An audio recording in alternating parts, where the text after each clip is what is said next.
All right. Okay.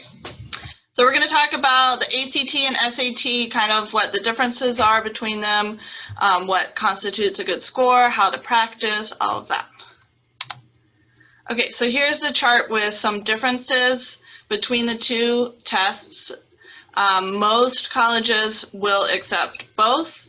A lot of colleges now are leaning towards the SAT, and that's the one that we give during the school day because we also give the PSAT to all of our 10th graders, so that's like the practice for the SAT.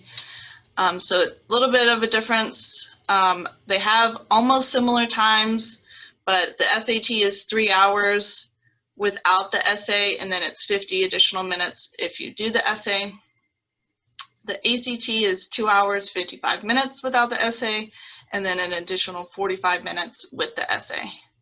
So the ACT also, like the SAT, covers English and math, but the ACT also has science as well. So some students do better on the ACT versus the SAT. It just depends where their strengths are, and the questions are a little bit different. And then you can see as well the math is just a little bit different, where the SAT has trigonometry and data analysis instead of the ACT has probability and statistics. So something else with the SAT, some of the math questions do not allow you to use a calculator, where the ACT, you can use a calculator on every math question. So again, there's just a few differences between the two, and then some students do better on one versus the other. So it is recommended that they take both, but they will get more practice here on campus with the SAT.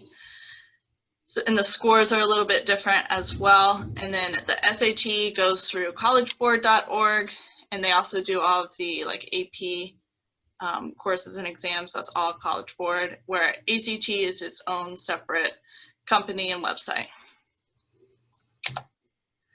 Okay, so this is more of a focus on SAT because that's what we use at the school. Every 10th grader takes the PSAT, and that's going to be October 14th, so it's coming up pretty soon. And then junior year, every junior takes the SAT on campus for free. Both of those are free when they do it here. And then it's always recommended that students retake the SAT at least another time. So that one, they would have to pay for that extra one. So just some more in depth about the sections. So the SAT covers reading, writing, and language. It has multi-paragraph passages and multiple choice questions as well. So there's going to be some free response as well as multiple choice.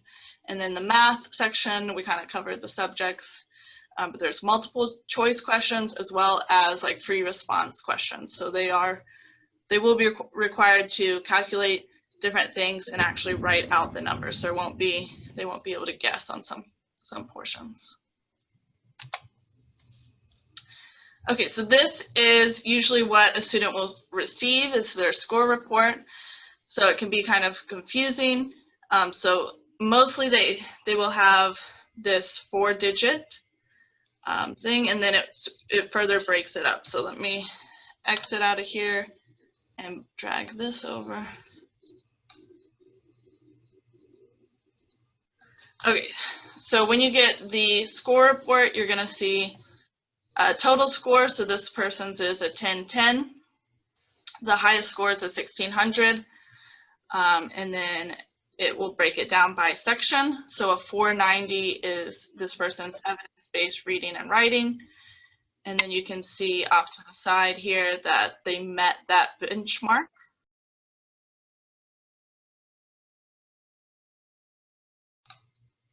Okay, I got muted. Sorry about that. And then for the math section, they scored a 520. And then you have this yellow like exclamation point. They have not met the benchmark. So you can kind of see the breakdown there. And then it further breaks it down because this 490 is just evidence-based reading and writing. So these 2-digit scores kind of tell you and colleges a little bit more. So they got a 22 reading, So the highest score there is a 40, and then it breaks it down into a writing and language score as well. So that person's is a 27, and then you can see a math is a 26. So there are different benchmarks, and what they mean is to colleges. So the college readiness benchmarks for reading is a 480, yes, 480, and a math is a 530. So what that tells colleges is there's a 75% chance that that person will score at least a C or higher in college level courses in the first semester.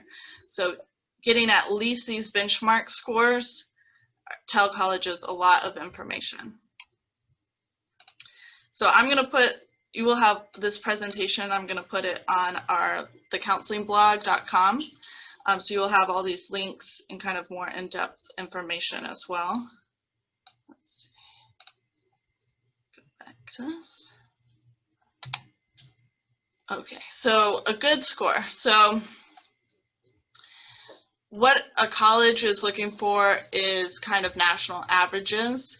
So they want to at least see benchmarks that we just talked about. So that 480 and 530, that tells them that they are ready for college level work. And then, yeah, like I said, the benchmarks are a likelihood they will do well in the college level courses. So current scores, so the 100% Bright Futures, that's 100% tuition.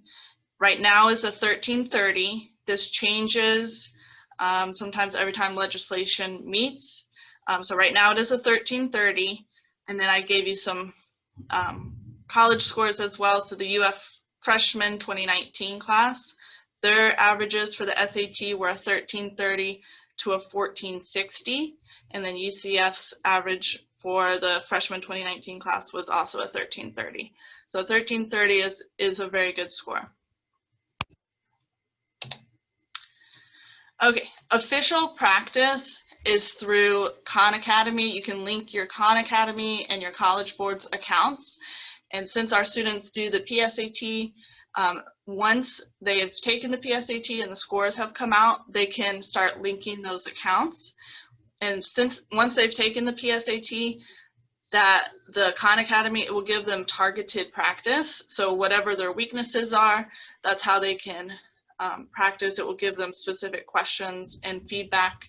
So we're going to watch a quick video in a second, but the official practice through the College Board and Khan Academy, just 20 hours of practice through that averages about 115 point increase.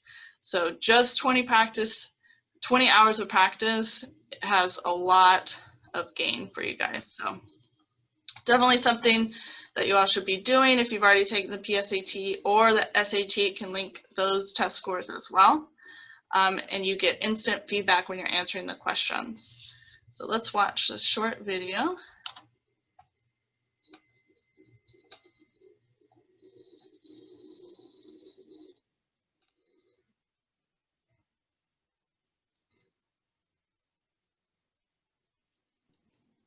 No sound, Ms. Carr, no sound.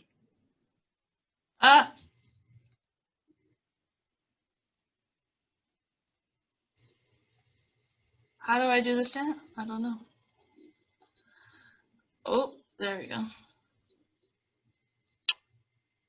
Sorry, guys. Welcome to official SAT practice. Khan Academy and the College Board have teamed up to create the only SAT practice tool developed with the experts who write the SAT. It's personalized for each student, available anytime, anywhere, and completely free. We'll create personalized practice recommendations for you based on your test results from the PSAT 8-9, PSAT 10, PSAT NMSQT, and SAT. If you haven't already taken a College Board test, you can take our short diagnostic quizzes to get started. Your practice plan will show you where you already excel and where you should focus your practice. We'll also create a practice schedule for you based on your test date. We have tons of interactive practice questions developed with the College Board that give you instant feedback on your answers, as well as hints and videos to help you master your skills. Mini sections help you practice under time pressure, We have official practice tests written by the College Board. Taking at least 2 practice tests will help you build the experience and endurance necessary to do well on test day. Join more than 1 million students already using official SAT practice. Khan Academy was probably the best way that I can use to study. My math was below par. Using Khan Academy, I built it up. It improved my scores dramatically. I like the leveling up. It kind of makes it a game. I feel excited and prepared because it's something that I've already seen, I've already prepped for it, so when I take it, I'm going to do it right. Sign up and get started today. Okay, I like to show that just so you can kind of see what the questions look like, and it gives you that instant feedback. So, and those are the people who write the test, so definitely a great resource. Okay. There's also ACT Practice has their own, so their website is the ACT Academy, and they have kind of games and different interactive things as well. There's rap songs, all kinds of stuff. There's resources from NASA. So I just wanted to show you quickly what that looks like. So here's an example. It's just one of the little questions they have. So looks like Tetris. Just different questions, and it gives you feedback similar to the SAT practice as well. So this is the ACT official practice. So the website is academy.act.org, and you can sign up. It's completely free as well, but that's the way to practice for the ACT. So a lot of resources there.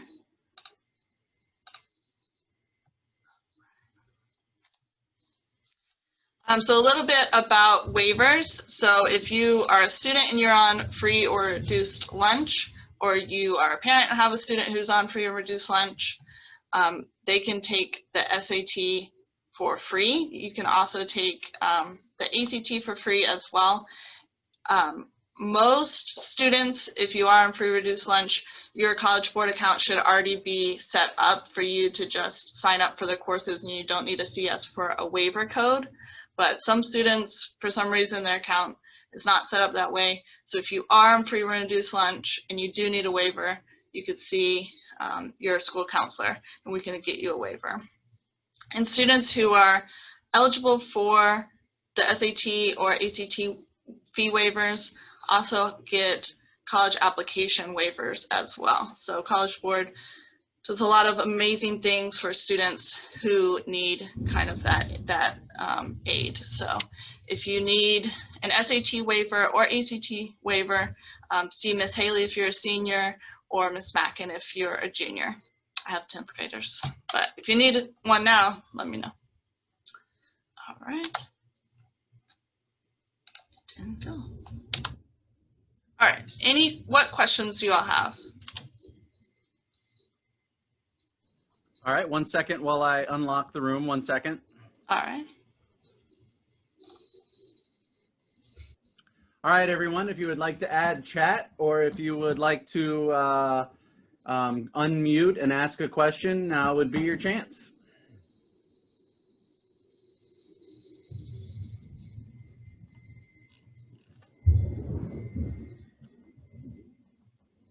So we do not offer the ACT.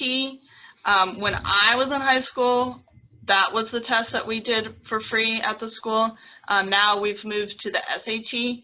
So the juniors will take the SAT. It's usually in March every year. So there will be like a Wednesday where all of the juniors take the SAT.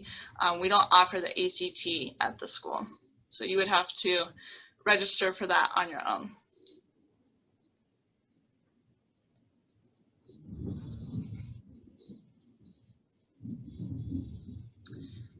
There's not really a limit. Colleges don't like to see like a ton of attempts for scores, but there's not really a limit as how many times that you can take it. Oh, sorry. There is one for the ACT. Okay. I've never had a student get close to 12, so maybe that'd be why I don't think. I would say no more than like 5. I don't think taking the SAT 5 times would look really good to a college. Thank you, Julia.